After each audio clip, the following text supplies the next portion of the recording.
Come on guys, അപ്പോൾ നമ്മൾ ഇന്നത്തെ വീഡിയോ എന്താണെന്ന് വെച്ചാൽ how to learn or play സാരിഗമ ഇൻ വയലിൻ. അപ്പോൾ ഗൈസ്, നമ്മൾ ഇന്നത്തെ വീഡിയോ എന്താ വെച്ചാൽ ഞാൻ പറഞ്ഞല്ലോ, നമ്മൾ എങ്ങനെയാണ് സാരിഗമ വയലിനിൽ വായിക്കുക അതന്നെ. അപ്പോൾ ഇത് ഞാൻ പഠിച്ചത് സ്കൂളിൽ നിന്നാണ് ഗൈസ്. ഇതാണ് most easy song in violin. കാരണം അതാണ് ഞാൻ പെട്ടെന്ന് പഠിച്ചൊരു സോങ്, ഇത് എളുപ്പമാണ് പഠിക്കാൻ. അതുകൊണ്ടാണ് ഞാൻ അങ്ങനെ പറയാം. കാരണം ഇതാണ് ഗൈസ്, ഞാൻ എൻ്റെ വയലിൻ. ഇത് ഞാൻ ഫ്ലിപ്കാർട്ടിന് ഓർഡർ ചെയ്ത വയലിനാണ്. മിനിമം ഒരു നാലായിരത്തിനടുത്തെത്തി.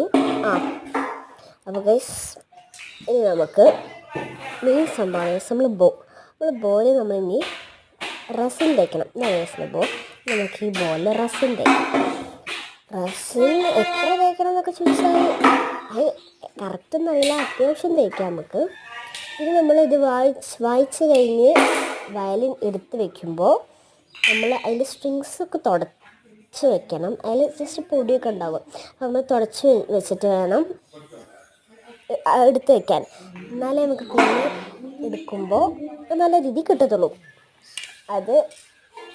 അതിപ്പോൾ വയലുള്ളവർക്കൊക്കെ അറിയുണ്ടായിരിക്കും. വയലുള്ളവരൊക്കെ ഒന്ന് കമൻറ്റ് ചെയ്തിട്ട് ഗൈസ്. അപ്പോൾ നമ്മൾ ഈ ഫസ്റ്റത്തെ ഈ കട്ടി വരുന്ന സ്ട്രിങ്ങിലാണ് ചെയ്യാൻ പോകുന്നത്.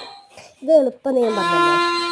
ഇത് ആദ്യം ഓപ്പൺ ആയിട്ട് ചെയ്യുക, ഒരു വിരലും വെക്കാതെ. പിന്നെ ഇൻഡെക്സ് ഫിംഗർ വെക്കുക, പിന്നെ നമ്മൾ മിഡിൽ ഫിംഗർ വെക്കുക, പിന്നെ നമ്മൾ റിംഗ് ഫിംഗർ വെക്കുക. പിന്നെ മൂന്നെണ്ണം വെച്ചിട്ടിടണം. പിന്നെ റിംഗ് ഫിംഗർ വിടുക, പിന്നെ മിഡിൽ ഫിംഗർ വിടുക, പിന്നെ ഇൻഡെക്സ് ഫിംഗർ വിടുക. ഇത്രയുള്ളൂ ഗൈസ്, എളുപ്പമാണ് സംഗതി. അപ്പോൾ മനസ്സിലായേണ്ടതെന്ന് ഞാൻ വിചാരിക്കുന്നു. അപ്പോൾ ഗൈസ്, ഇത് എളുപ്പമായിട്ടുള്ളൊരു സംഗതിയാണ്. നിങ്ങൾക്ക് വയലുണ്ടെങ്കിൽ സാരിഗമ വായിക്കാൻ അറിയില്ലെങ്കിൽ ഒന്ന് മസ്റ്റ് ട്രൈ ആണ് ഗൈസ്. അപ്പോൾ ഗൈസ്, നിങ്ങൾക്ക് മനസ്സിലായെന്ന് ഞാൻ വിചാരിക്കുന്നു. അപ്പം നമ്മൾ 3 ഫിംഗറാണ് സാരിഗമയ്ക്ക് യൂസ് ചെയ്യാം. നമ്മൾ ഫസ്റ്റത്തെ 3 ഇൻഡെക്സ്, മിഡിൽ, റിങ്.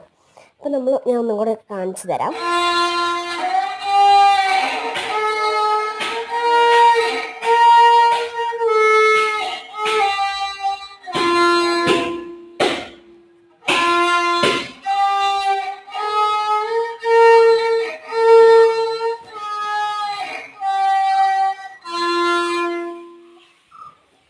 അപ്പോൾ ഗൈസ്, ഇത്രയുള്ള വീഡിയോ. അപ്പോൾ എല്ലാവർക്കും ബൈ.